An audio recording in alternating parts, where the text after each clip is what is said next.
बढ़ा देते थे। आज 3:45 कन्हैया लेके पहुंच गए द्रौपदी को और स्वयं छुप गए, अपने बहन की पाहन को कांख में दबा लिया। कन्हैया बोले जाओ बाबा को प्रणाम करो। अब पितामह जी चद्दर उठ के सोए, द्रौपदी पहुंची, प्रणाम किया, क्षण स्पर्श किया। पितामह जी समझे दुर्योधन की पत्नी आई, अखंड सौभाग्यवती हो, आशीर्वाद दिया। और जैसे आशीर्वाद दिया, द्रौपदी ने कहा बाबा आपकी कौन सी बात सत्य है? अभी कल आपने प्रतिज्ञा किया कि मैं एक पांडव का वध करूंगा, अभी सूर्योदय से पहले कह रहे हो अखंड सौभाग्यवती हो, तो इसमें तुम्हारा कौन सा वरदान, कौन सी प्रतिज्ञा सही है, कौन सी गलत है? जब ऐसा कहा तो अपना चद्दर हटाया, पितामह ने देखा तो द्रौपदी है, चूक गए। पूछते हैं पितामह द्रौपदी से तुम्हारे साथ और कौन आया है? समझिए कोई होगा। और जब पूछा तो भगवान किस छुपे हुए थे, मुस्कुराते हुए पितामह के सामने आकर खड़े हो गए। भगवान की मुस्कान ही माया है। माया क्या है? भगवान की मुस्कान। अपने लिए भी समझ लो, अगर आपको देखकर कोई मुस्कुरा रहा है तो कोई बात है आगे सामने। पितामह ने कहा कि नहीं तुमने अच्छा नहीं किया, तुमने मेरी प्रतिज्ञा तोड़ दी। मुझे पांडवों का वध करना था और आपने मेरी प्रतिज्ञा तोड़ दी, अखंड सौभाग्यवती का मैंने वरदान दे दिया। भगवान मुस्कुरा रहे, कुछ बोल ही नहीं रहे। पितामह ने कहा हे माधव, जैसे तुमने मेरी प्रतिज्ञा तोड़ी है उसी तरह कल मैं कुरुक्षेत्र के मैदान में महाभारत के युद्ध में तुम्हारी प्रतिज्ञा तोड़ूंगा। कन्हैया की क्या प्रतिज्ञा थी? किस भगवान ने कहा था कि मैं महाभारत के युद्ध में अस्त्र नहीं उठाऊंगा, और उन्होंने कहा कि माधव कल तुम युद्ध में आना, मैं तुमसे युद्ध करूंगा।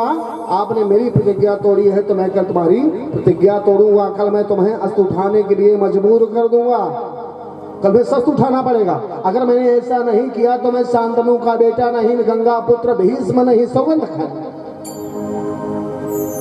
कैसे कहा?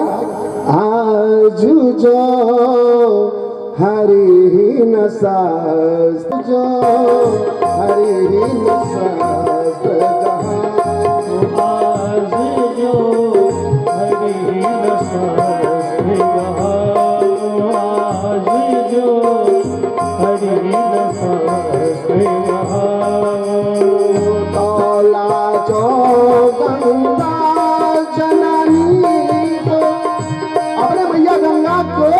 लज्जित करूं अगर मैं तुम्हें शस्त्र उठवा दूंगा। शांतान सूत ना कहा वो आज जो हरि न शास्त्र कहा, आज जो हरि न शास्त्र कहा, आज जो हरि न शास्त्र कहा।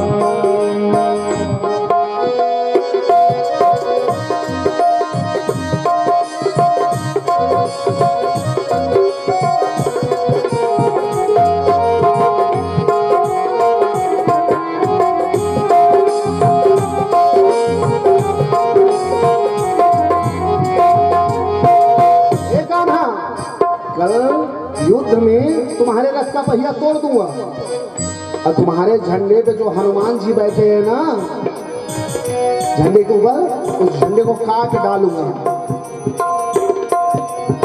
संदान खाली महारथ खंडा, कपि ध्वज सहित बुलाओ। हनुमान जी बैठे हैं झंडे पर, लेकिन इस झंडे को भी हिलना होगा। और जिसका झंडा हिल जाए क्या होता है? झंडा लहराना अच्छा लगता है। अगर आपके घर का झंडा हिलने लग गया समझो आप भीड़ खा रहे हो, नीचे गिरने जा रहे हो।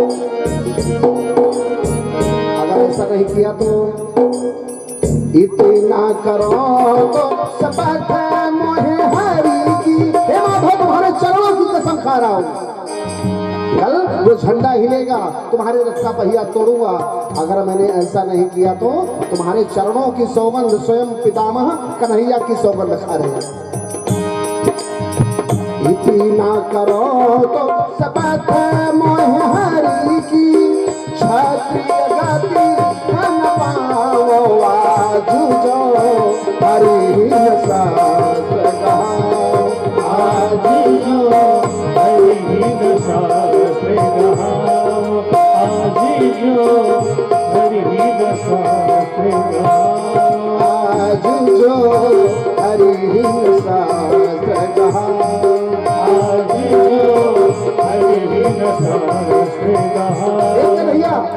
कल तुम्हें अस्त्र उठाने के लिए मजबूर। कुछ भगवान रथ लेके नहीं आ रहे हैं। अब रथ लेकर खड़े हैं भीष्म पितामह, कान्हाई मैं उससे युद्ध करूंगा। अब भगवान का रथ दिखाई नहीं पड़ा। पितामह सोचते हैं कहीं ऐसा तो नहीं। मुख बात ना करते थे। जब धनवान थे तो किसी से बातें नहीं करते थे, कोई उनको अच्छा ही नहीं लगता। और आज दौलत के नशे में जो भाई सीधे मुंह आते भी गरीबी में उनको टुकड़ों पे पलते देखा है। आते भी गरीबी में उनको टुकड़ों पे पलते देखा है। देखा है मुझे रोक भी बसते देखा है। जो कभी अकड़ कर चलते थे उनको भी झुकते देखा। मतलब अकड़ नहीं रखनी चाहिए, अहंकार नहीं होना चाहिए। बहुत धनवान हो, बड़ा रूपवान हो, बड़ा ज्ञानवान हो, बड़ा बलशाली, कभी मत सोचिए। भगवान उन्हीं के पास जाते हैं जिनके पास शीलता होती, दया होती है, सद्भाव होता है। आज पितामह को दर्शन दिया और पितामह जी मोक्ष को प्राप्त हुए। इसी बात कथा आती है, भगवान जब द्वारिका गए, इधर राजा में कलयुग का प्रवेश हुआ था। 4,32,000 वर्ष कलयुग राज्य करने के लिए आया था। कलयुग को अपने देश से निकालने के लिए कि यहाँ से चले जाओ, यहाँ उत्तराधर्म चतुर्विधा, जहाँ दूत होता हो, जुआ खेला जाता हो, मदिरापान कोई करता हो, स्त्री संग और हिंसा। तो ये बताइए, जहाँ जुआ खेला जाता है तो वहाँ कलयुग कैसे रहता है? कातास के पत्ते में है? नहीं। इसका मतलब ये है कि जहाँ जुआ जो लोग खेलते हैं वो झूठ बोलते जरूर। तो क्या उपविश्य बाघ वज्रम विसर्जहा, जल लेकर के श्राप दे दिया। बाघ वज्रम, देखो आपको कोई तलवार से मारे तो आप ढाल से रोक सकते हो, बुलेट प्रूफ गाड़ी हो तो कोई गोली मारे आप बच जाओगे। लेकिन मुख की जो बाणी है, ये जो हथियार है, इसको कोई रोक नहीं सकता। गाली देना दे दी 1 मिनट, बस शराब देना दे दिए, कोई रोक नहीं सकता। बाघ वज्रम, और ये बाघ बाणी जो होती है वज्र जैसी होती है। श्राप दे दिया, आज के 7वें दिन उसकी मृत्यु हो जाए। और जब हम संस्कार था, वे बर्थडे वाला संस्कार आ गया, बाकी 15 जानते ही नहीं 14 कौन सा संस्कार है। गर्भाधान से लेकर संस्कार प्रारंभ होता है, 16 संस्कार होने चाहिए। वो तो याद आवत जब बेटा बियाह तय करे लगे, कहीं गन्ना बैठत बा, बण मिल गया, नाड़ी मिल गई, अब सारे संस्कार देखने हैं। आखिर पहले नहीं देखेगा। वृक्ष लगा दिया, जड़ कमजोर है, जड़ कमजोर है, शाखाएं कमजोर है, पत्ते पर बैठ के कह रहे हैं कि अब ये विचारो, क्या विचारोगे? बालापन तो ऐसे गंवा दिया, जवानी खेल कूद में गंवा दी, दुनियादारी में गंवा दी। वानप्रस्थ आश्रम में कभी भगवान का नाम नहीं लिया, बुढ़ापे में चारपाई पे लेट गए, करे हे भगवान अब मैं क्या करूं? क्या होने वाला है? अब कुछ नहीं होगा। जो करना था वो समय निकल गया, बचपन से कीजिए। एक जिस दिन जन्म लिए वो आपके पास है, एक जिस दिन जो मरोगे वो समय है आपके पास। और ध्यान दीजिए, जब किसी का अंतिम समय आता है, राम नाम सत्य, आज पता चला राम नाम सत्य है। जब तब तक तो तुम दौड़ रहे थे यहाँ से पुणे, बाहर, फैजाबाद, सुल्तानपुर, दिल्ली, बम्बई, कलकत्ता। ये तोता निकल गया तो इतने भारी हो गए ना कि तुम्हें ढोने के लिए 14 लोक लग रहा है। कैसे? 7 भुवन 14 लोग कैसे लगे? 3 समय आ गया जब डोली पे लिटाए हो, कंधे पे कितने हाथ का है? 3.5 हाथ, 2 आगे 2 पीछे, इधर 3.5, इधर 3.5, इधर 3.5, इधर 3.5, अगल 3.5 और बगल 3.5, आगे 3.5 और पीछे 3.5, 3.5 हाथ, 3.5 हाथ ऊपर है पांचवा सवार, 3.5 हाथ, 3.5 हाथ ऊपर है पांचवा सवार, 3.5 हाथ, 3.5 हाथ ऊपर है पांचवा सवार, बगल 3.5, आगे 3.5 और पीछे 3.5 हाथ, 3.5 हाथ ऊपर है पांचवा सवार, 3.5 हाथ, 3.5 हाथ ऊपर है पांचवा सवार, 3.5 हाथ। 3.5 3.5 7 बदलते हैं भैया। अब तो ले लिया, थक गए, भारी हो गया, वजन बढ़ गया। कैसे बढ़ेगा? वो जब तक यहाँ मशीन लगी थी तब तक बड़े हल्के थे, तब तक किसी सोचते समझते नहीं थे। मुकदमा खूब लड़ रहे, यहाँ से लेकर सुप्रीम कोर्ट तक, हाई कोर्ट तक, हमारे जैसा कौन है, खूब दौड़े। अब दौड़ो, ये भविष्य का मुर्दा है जो आज वर्तमान की मूर्ति को ले जा रहा है और ये बता रहा राम नाम सत्य है, और राम नाम सत्य है, राम नाम सत्य है करते जा रहे थे। राम शंकर भगवान बैठा रहे, सुने, अरे राम नाम सत्य है, ये मेरे राम जी जा रहे क्या? बोले बाबा चल पड़े पीछे पीछे, सांप वाप लपटाए रहे, लुकुआए रहे वही अपने बागंबर के नीचे, और लोग बोल रहे राम नाम सत्य है। शंकर भगवान सबसे तेज बोला राम नाम सत्य है, राम नाम सत्य है, चले जा रहे हैं। अब जब सब घाटे पहुंचे, सीधा लगाए गए, धरी गई शरीर, तो सब बोलना बंद कर दिए राम नाम सत्य है। तो शंकर भगवान कहते हे भैया अब कहना बोलता है राम नाम सत्य, बोलो राम नाम सत्य है। चुप रहो, अब किसका राम नाम सत्य करो? कहाँ से आए हो तुम? किस गांव से आए हो? कहाँ के? बोले बाबा सोच रहे ये राम नाम सत्य अब तक बोल रहे, अब क्यों नहीं बोल रहे हैं? लकड़ी पे ले जाके रख दिए, आग लगा दिए, फिर भैया बोलो ना राम नाम सत्य है। फिर दूसरे डांटा जोर से, चुप रहो, अब किसका राम नाम सत्य करोगे? उधर लाश जल रही है, इधर सब लोग नहा रहे हैं, बर्फी काट रहे हैं। भोले बाबा है 2 वर्ष 16 वर्ष की अवस्था, सुखदेव जी पधार रहे हैं, चरण हाथ कंधा भुजाएं जंघा कपोल एकदम सुदृढ़ और सुडौल, बड़े बड़े नेत्र हैं, मनोहर नासिका उठी हुई है, शंख की तरह गर्दन है, कान बराबर सुंदर भौहें ऐसे सुंदर लग रहे, कौपीन धारण किए हुए, बगल में पोथी दबाए हुए विचरण करते हुए कि अवधूत की तरह। जब सुखदेव जी आकर के पहुंचे तो दौड़कर राजा परीक्षित चरणों में गिर पड़े, बोलो सुखदेव भगवान की। ये वक्ता श्रीमद् भागवत के और श्रोता एकत्र हो गए राजा परीक्षित को समझाने के लिए, बताने के लिए। और चरण धोने के बाद जब आसन दिया तो सबसे पहले क्या पूछा राजा परीक्षित ने?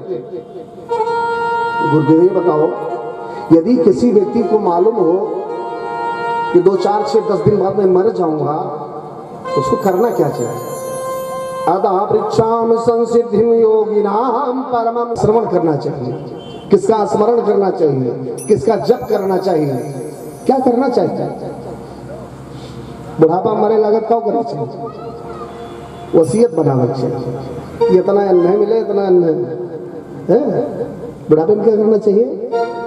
भैया हमारे जीतन जी सबके व्यवस्था कह दी, तुम्हारी मकान तुम्हारा ये मकान जो ना हमारे मरे के बाद झगड़ा न करे, ये करना चाहिए। क्या करना चाहिए? स्मरण किसका करना चाहिए? भगवान का नहीं। अंतिम समय आ गया है, भैया जरा फोन कर देते हैं फलाना भैया चला होते एकदम और देख ली, तब हमारे देखा कि मना का हतबा भगवान का मुहूर्त देखने के दिल नहीं कर रहा। क्या मांगना चाहिए? भगवान परम गति दे दो, अब इस संसार में पुनः आना ना पड़े, मुझे जन्म ना लेना पड़े, ये गति ना हो, ये नहीं मांगते। क्या मांगते हैं? कहीं हमारे बाबू के लिए कैसे हो, और बूढ़ा पछता रहे हैं, गंगा जल ले आकर के मुंह में डाल लो, जो ने मुहा माँ काव काव खा लिए थे, काव काव पी लिए तो वहाँ गंगा जल डाल दियो। तो आज नाली साफ हुआ वाली ना है, न जो ने मह पंडु हवा था, तो साफ होने वाली नहीं है। गंगा जल चाहे जितना पिलाओ कुछ होने वाला नहीं है, क्योंकि जल जो है वो इन लौकिक वस्तुओं को पवित्र करता है। गंगा जल उसके लिए है जिसको आत्मा पवित्र कर दे। अब बड़े रोक कहाँ रहे, एक लोटा पानी दे दियो। आए जमराज से चला बाबा चलो, कहाँ? कहीं चलो, तुम्हारा समय है। अरे नहीं, अभी बेटा नारद जी का जन्म हुआ, अंगूठे से दक्ष जी का जन्म हुआ, प्राण से वशिष्ठ जी का जन्म हुआ, त्वचा से भृगु का जन्म हुआ, हाथ से क्रतु का जन्म हुआ, नाभि से पुलह का जन्म हुआ, कान से पुलस्त्य ऋषि का जन्म हुआ, नेत्र से अत्रि ऋषि का जन्म हुआ, मन से मारीच का जन्म हुआ, पीठ से अधर्म का जन्म हुआ, हृदय से काम का जन्म हुआ, भाव से क्रोध का जन्म हुआ, नीचे के होंठ से लोभ का जन्म हुआ। ध्यान दीजिए, सबके पास दो होंठ है, एक ऊपर वाला एक नीचे वाला, दोनों का दो मतलब बताए। ध्यान दिया, जब क्यों कोनो चीज देख ललचिया तो होए तो जीभी से नीचे होंठ चाटत, और जब बहुत अपार कष्ट हो जाता, दुख हो जाता है तो नीचे के दांत से ऊपर के होंठ को दबाता है। अरे बाप रे बाप, तो नीचे के होंठ से लोभ का जन्म हुआ, ऊपर के होंठ से दुख का जन्म हुआ। मुखवाणी से अधिष्ठाती सरस्वती मैया जन्मी।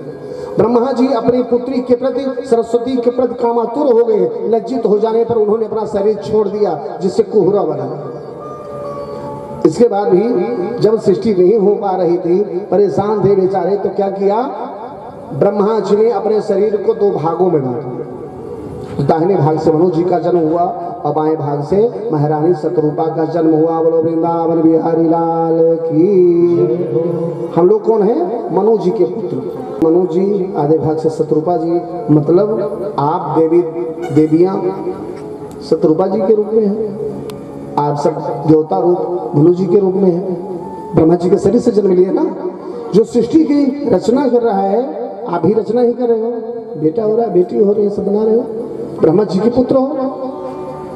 अब इन मनु और शतरूपा के, इन्हीं को क्रिश्चियन में या पहले आदि समय में मैया बाबा आदम के नाम से जाना जाता। मनु जी आकृति, देवहूति और प्रसूति, दो बेटे पैदा हुए जिनका नाम था प्रियव्रत और उत्तानपाद। तो ध्यान दें, आकृति से जो बड़ी बेटी से, उनसे रुचि प्रजापति का विवाह हुआ। रुचि प्रजापति और आकृति के संयोग से साक्षात नारायण भगवान जन्म ले। बोलो नारायण भगवान की। इन्हीं को कहते हैं यज्ञ भगवान। आकृति के पुत्र रूप में यज्ञ भगवान की पत्नी का नाम दक्षिणा है। कोई यज्ञ बिना दक्षिणा के पूर्ण नहीं होता। मतलब आप हैं तो पति पत्नी साथ बैठे हैं, यज्ञ करा रहे हैं, अकेले ही कोई बात नहीं, पति पत्नी है दोनों बैठिए। नहीं तो यज्ञ भगवान की पत्नी का नाम है दक्षिणा। जहाँ दक्षिणा नहीं होती वहाँ यज्ञ पूर्ण नहीं माना जाता। कथा आती नहीं, कभी गुरु का मुंह देखा ही नहीं, कभी नहीं देखा। नकल करके आदमी झूठ बोल के फरेब करके जीवन यापन कर रहा है। अगर जीवन में सच्चाई के मार्ग पर चलने के बाद अपना परिवार पाल लो, बिना झूठ बोले, बिना फरेब किए, बिना चोरी किए, बिना बेईमानी किए, भगवान का भजन करते हुए यदि मर गए न चले गए तो समझो आप धन्य हैं। एक दो क्षण भगवान शरण मिले हैं तो माँ मैं तो चलता हूँ भगवान का भजन करने, मुझे कोई मतलब नहीं। कपिल मुनि जी चले कहाँ? गंगा सागर में जाकर के बैठ गए और आज तक भगवान की उपासना कर रहे। बोलो कपिल देव भगवान की। दो बेटिया कथा सुन लिया, तीसरी बेटी 15 मिनट समय दो। हमें लग रहा है आप लोगों को निद्रा आ रही। कल से कह रहे थे कथा का टाइम चेंज करने में, शारदा जी तिवारी जी डांटे बा, गुस्सा नाग घरे पहुंचते घरे जैसी टिफिन रखी गई, जान धया अभियान करवा समझ की बात करना चाहिए। और सतीश यही देख भोले बाबा मगन है। अरे देवी लोग है ना, इनके नहरे बड़ाई कह दिया खूब खुश है। कितनों तो है महात्मा है। और 2 बार इनके पिताजी के नाम, उनकी माता जी के कह दिए कल सिखाई तो कल जाने तो भगवान जाने खोपड़ी बच्चे को नहीं बचे। आप सब हंस रहे हो, आप सब कैसे खुश होते हो? आपके बाप दादा कोई बड़ाई करे तो आपके आत्मा में उद्गार उठता है, हमारे बाबा जी ऐसे थे। अब वो समय देखकर मतलब से बात कर रही है क्या सती? मैं नहीं कह रहा हूँ, श्रीमद् भागवत के 4th स्कंद के 3रे अध्याय का 8वां श्लोक कह रहे हैं। क्या कह रहे सती जी आई? अब पॉलिसी वाली बात इसी को कहते हैं। सती जी आए कहीं ना आए कहती अपने पतिदेव से, नहीं कह रही है कि हमारे पिता के यहाँ यज्ञ हो रहा है, ये नहीं कहते हो यज्ञ महोत्सवा किला वयं तत्राभिसराम वामते यद्यर्थितामि विबुधा व्रजन्ति यद्यर्थितामि विबुधा व्रजन्ति। हे भोले बाबा हे स्वामी प्रजापतेस्ते प्रजा के पति ससुर से सांप्रतम तोहरे ससुर किया यज्ञ हो चुका। ये नहीं कह रही मेरे पिता के यहाँ, आपके ससुर जी के यज्ञ हो रही है, हम लोगों को चलना चाहिए। तब बोले बाबा के मैं तो आएगा कार्ड वार्ड आएगा कैसे खुद ही जाऊँ, निमंत्रण आया है कैसे जाओगे? अपने गुरु के अपने मित्र के घर अपने माता पिता के यहाँ बिना बुलाए भी जाना चाहिए। अपने माता पिता के घर बिना बुलाए चली जाओ, गुरु के यहाँ चली जाओ। तो शंकर भगवान कह रहे हैं हाँ ठीक कह रहे हो, अपने पिता के घर मित्र के घर बहुत बड़ी मित्रता हो, बिना बुलाए चले जाइए। लेकिन सती जी तयोदितम शोभनमेव शोभने अनाहुतायाप्यभियान्ति बन्धुषु ते अत्यनुत्पादित दोषदृष्टयो बलीयसानात्ममदेन मन्युनः बलीयसानात्ममदेन मन्युनः।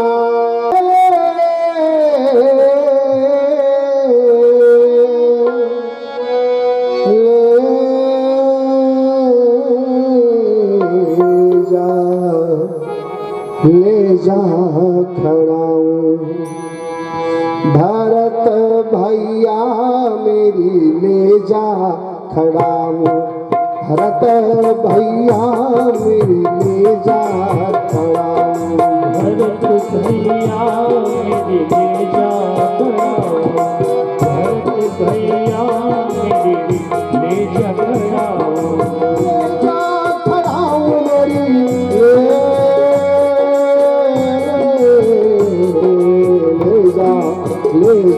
ले जा खड़ाऊं भरत भैया मेरी, ले जा खड़ाऊं भरत भैया मेरी ले जा खड़ाऊं, भरत भैया मेरी ले जा खड़ाऊं। भैया जाकर मैया कह के इसे कह देना जाके खड़ाऊं सिंहासन पे धरियो, जाके खड़ाऊं सिंहासन पे धरियो। और बड़ी मैया से कह देना सबसे प्यारी सबसे न्यारी कैकेयी मैया मेरी, ले जा खड़ाऊं भरत भैया मेरी, ले जा खड़ाऊं भरत भैया मेरी ले जा खड़ाऊं, भरत सबसे प्यारी कैकेयी मैया मेरी, ले जा खड़ाऊं भरत भैया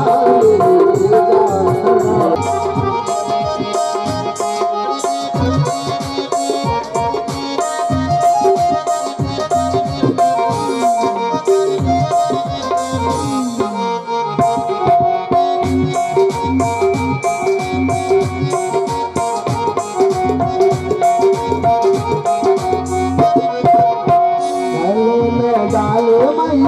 मुंडों की माला गले में डाले मैया मुंडों की माला, गले में डाले दादी मुंडों की माला, गले में डाले मैया मुंडों की माला, सोहे लाले लाले जोड़ा निराला, सोहे लाले जोड़ा निराला, लाल चुनरिया लाल हार लाल पुकारे, लाल चुनरिया लाल हार लाल पुकारे, खड़ा है तेरे बारे माँ दर्शन हरी माँ दर्शन दे दे, हरी माँ दर्शन दे दे।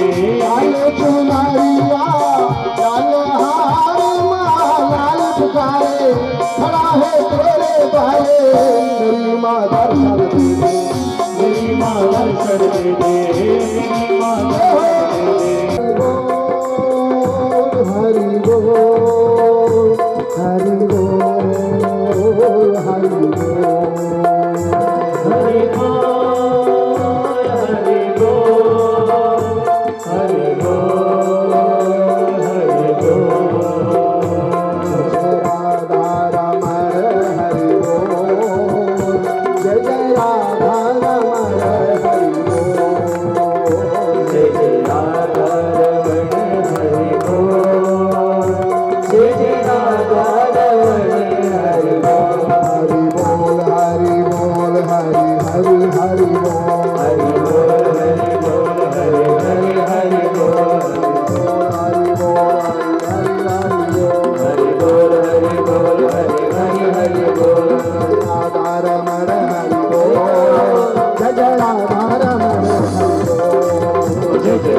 रमण हरि बोल, जय जय राधा रमण हरि बोल।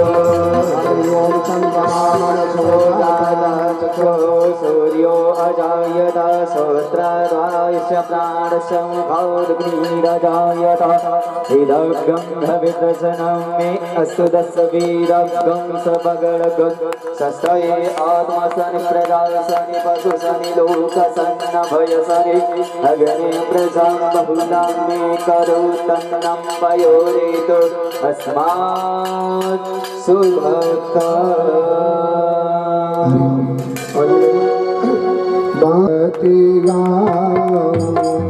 बांके बिहारी तेरी आरती गाओ, बांके बिहारी तेरी आरती गाओ, बांके बिहारी तेरी आरती गाओ, आरती गाओ प्यारे तुमको रिझाऊं, आरती गाओ प्यारे तुमको रिझाऊं, आरती गाओ प्यारे तेरी आरती गाओ, बांके बिहारी तेरी जय हो।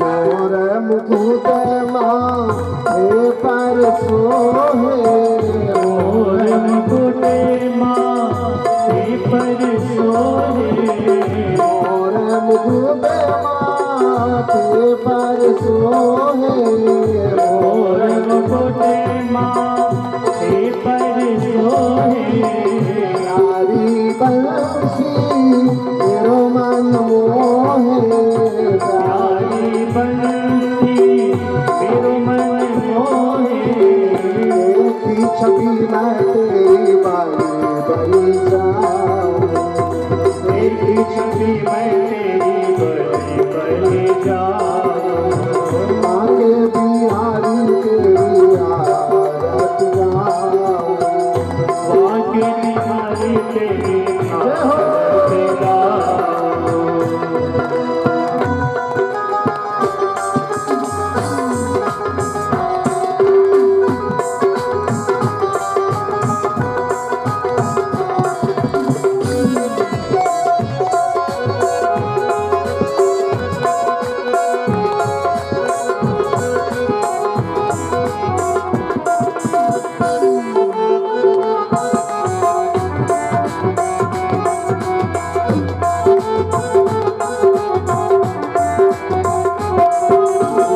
चरणों श्री काली है गंगा प्यारी, चरणों से निकली है गंगा प्यारी, चरणों श्री काली है गंगा प्यारी, चरणों से निकली है गंगा प्यारी, दुनिया सारी जिसमें सारी दुनिया है सारी, उन चरणों के मैं दर्शन पाऊं, उन चरणों के मैं दर्शन पाऊं, आके बिहारी तेरी आरती गाऊं, बांके बिहारी तेरी आरती गाऊं।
जीवन धन हो मेरे मोहन जीवन धन हो चरणों में तेरे काना बाले बलि शरणों में तेरे नाना बले बलि जाओ बाके बिहारी तेरी आरती गाओ बाकी बिहारी तेरी आरती गाओ आरती गाऊं प्यारे तुमको रिझाऊं आरती गाओ प्यारे तुमको दिखाओ गिरधर तेरी आरती गाऊं हे गिरधर गाऊं बाकी बिहारी तेरी आरती गाओ गिरधर तेरी आरती गाऊं हे गिरिधर तेरी आरती गाओ पूर्ण घोरम करुणावतारम संसार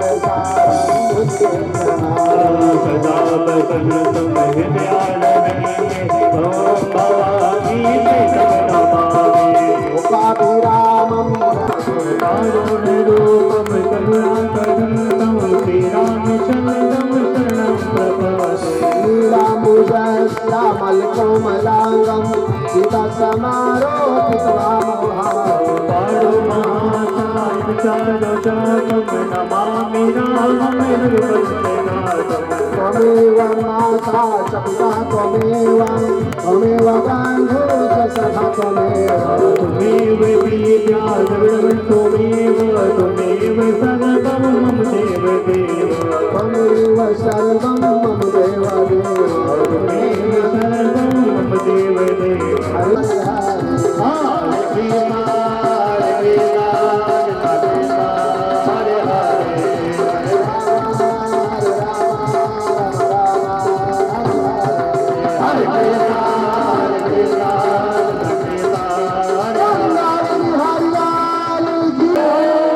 ब्रह्मा महाराज की ओ काली मैया की ओ धाम की ओ सरजू शीतले तं जगद्धात्री शीतलाय नमो नमः ॐ देवास्तानि धर्माणि प्रथमान्यासन्नाः ते अनागं महिमानः सचन्त यत्र पूर्वे साध्या सन्ति सावरा मेरा सावरा लूट कर ले गया दिल जिगर लूट कर ले गया दिल जिगर सावरा जादूगर सावरा जादूगर सावरा जादूगर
सबरी के बेर सुदामा के तंदुल सबरी के बेर सुदामा के तंदुल सबरी के बेर सुदामा के तंदुल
उनका देह त्याग और विष्णु भगवान के द्वारा सुदर्शन चक्र से सती जी के शरीर का कितना खंड किया गया, जहां पर अंग प्रत्यंग पाते न छाया सत्यामही तले। सती मैया के शरीर का एक एक अंग जहां गिरा वहां पीठ बन गया, जिसे हम अनेकों रूप में अनेक देवियों के रूप में पूजन करते हैं, मानते हैं। यहाँ तक की कथा अपनी कल श्रवण की। समय परिवर्तन के कारण समय में विलंब हुआ, पुनः कथा कल से 3 साढ़े 3 बजे ही प्रारंभ होगी, ऐसा निर्णय लिया है आपसे मिले। तो आज कथा विलंब से प्रारंभ होगी तो विलंब से बंद होगी, क्योंकि कथा तो मुझे पूरी कहनी है, चाहे संस्कृत करनी पड़ेगी। हमारे गुरु जी का आदेश कि कथा छूटने न पावे, चाहे छोटा सा ही प्रकाश डाल के आगे निकल जाओ, कथा छूटी नहीं चाहिए। तो क्या कथा है? आगे कथा है तीनों पुत्रियों के वंश की कथा। आपने सुनी, कथा बड़ी लंबी है। अगर आप लोग सांझी का योगदान देंगे, जैसे कोई आता है श्रोता तो बैठता है, वो व्यास गद्दी को प्रणाम करके बैठ जाए, कोई जरूरी नहीं है इस समय कोई आवे तो प्रणाम करने उठना जरूरी है। या हमारी देवी माताएं बहनें अखबार दिए लगे, गोड़ धरे लगे, कोई जरूरी नहीं है। क्यों? अर्धांगिनी जो नारी, जो स्त्री अपने परिवार को चलाने के लिए अपने बुजुर्गों पूर्वजों के अनुसार बताए गए रीति रिवाज धर्म का पालन करे, पूरे परिवार को सजो कर चले, सुंदर नीति पर अग्रसर हो, उसको कहते हैं सुनीति। और सुरुचि वो है जो अपने मन के अनुरूप कार्य करे, उसको जो अच्छा लगता वही करे, उसको इस चीज से मतलब नहीं क्या सही क्या गलत है, क्या करना चाहिए क्या नहीं। जो अपने रुचि के अनुरूप कार्य करे उसे सुरुचि। तो एक ही माता हो सकती है। कभी अपने रुचि के हाथ पकड़ करके सुरुचि ने मां तो सिंहासन से नीचे खींच लिया था। एक दिन ध्रुव खेलता हुआ आया, उत्तानपाद जी गद्दी पर बैठे थे और गद्दी पर वो बालक चढ़ गया, गोदी में बैठना चाहता है उत्तानपाद जी के, लेकिन सुरुचि ने अपमान करके हाथ पकड़कर नीचे उतार दिया और क्या कहा, यदि आप राजा की गोदी में बैठना चाहते हो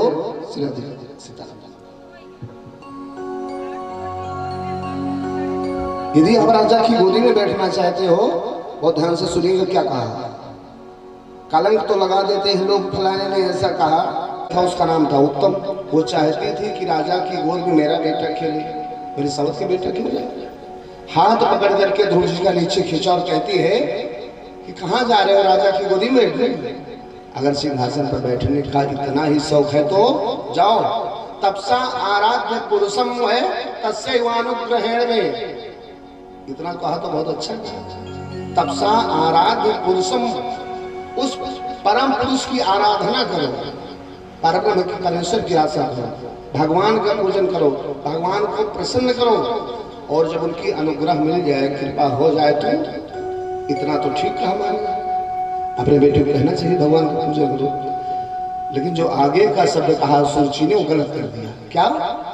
भगवान को प्रसन्न करो तपस्या करके, उसके बाद गर्भे तुम साधयात्मानम यदीच्छस कृपासनम, भगवान का आशीर्वाद लो, उसके बाद आकर मेरे गर्भ से जन्म लो अगर राजा गद्दी पर बैठना चाहते हो। सुरुचि ने ये गलत कर दिया, जो भगवान की कृपा से बढ़कर अपना उदर बता दिया, अपना गर्भ बता दिया, और जब हाथ पकड़ नीचे खींच दिया तो छोटा सा बालक रोने लग गया। पिता से प्रेम होता है ना, वो सारा कष्ट झेलता हुआ, नदी नाला पार करता हुआ, फटा कपड़ा पहने हुए, गरीबी झेलता हुआ अपने माता पिता की सेवा करता ही नहीं। वो ये नहीं देखते, वो बेटा नहीं है कि कोट पैंट टाई लगा खुद घूम रहा है, पिताजी की धोती फटी, पैर में चप्पल नहीं।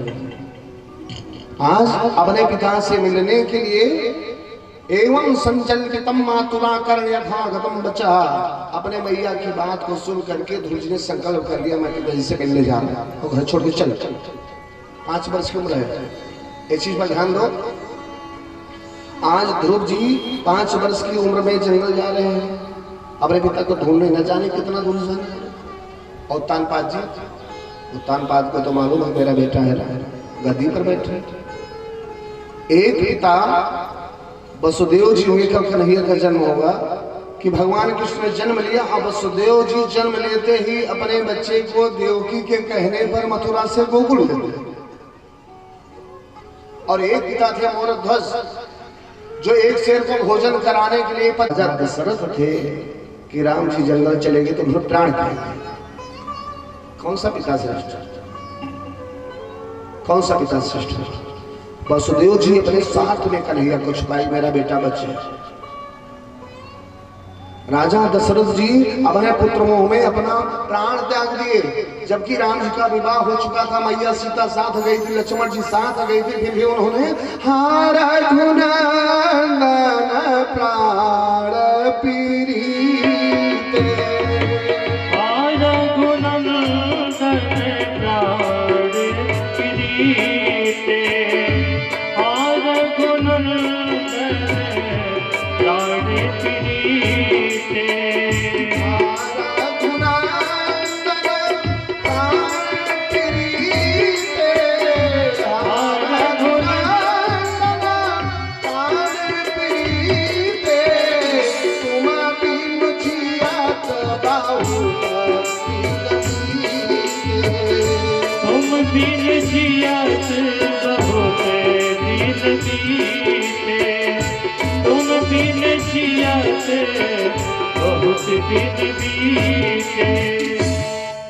पुत्र मोह में दशरथ जी ने प्राण त्याग दिया, ये भी पिता थे। सिर्फ पुत्र ही नहीं देखा जाता, बेटा कैसा होना चाहिए ये भी देखना चाहिए, पिता कैसे होना चाहिए। क्योंकि जो आज बेटा है वो कल पिता बनेगा ना। मोरध्वज में सबसे मोरध्वज है, कोई अपने बेटे के ऊपर आराम नहीं चलाएगा।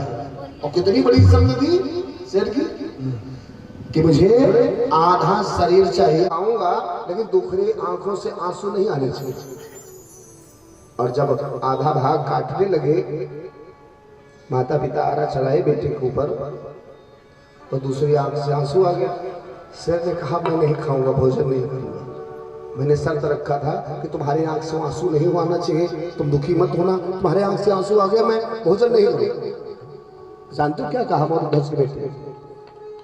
कहा आप रुष्ट मत हो शेर देवता, साक्षात भगवान गए थे परीक्षा लेने। ये बाया नेत्र इसलिए रो रहा, आंसू निकल आए कि मैं कितना अभागा हूं, कितना मेरा दुर्भाग्य है कि मेरा एक भाई अभागा हूं, दुर्भाग्य है कि मैं बेकार पड़ा हूं, मुझे कोई पूछे ही नहीं रहा, इसलिए आंसू आ। दुखी तब होना चाहिए जब आपको कोई पूछे ना। घर में 4 बेटे हैं, पिताजी एक ही बेटे को 2 बेटे को बार बार बुलाते, बेटा इधर आओ, ये सुनो, ये करना है, को पूछते नहीं। क्यों? जानते हैं कुछ करने लायक है नहीं, बेकार है, इसको कहना ही नहीं। तो अच्छे बनो, अच्छे बनिए, ऐसे बनिए कि आपका इंतजार आपके घर वाले नहीं, आपके पड़ोसी, आपका समाज, आपके देश वाले करते रहे। एक बार तिवारी जी के, पांडे जी की झलक दिखाई पड़ जाए पूरे बार में। बोलो वृंदावन की हरिलाल की जय। चले गए ध्रुव जी, हमारे मिले नारद भगवान। सोच रही छोटा सा बालक कहाँ जा रहा है, रास्ते में आ गए।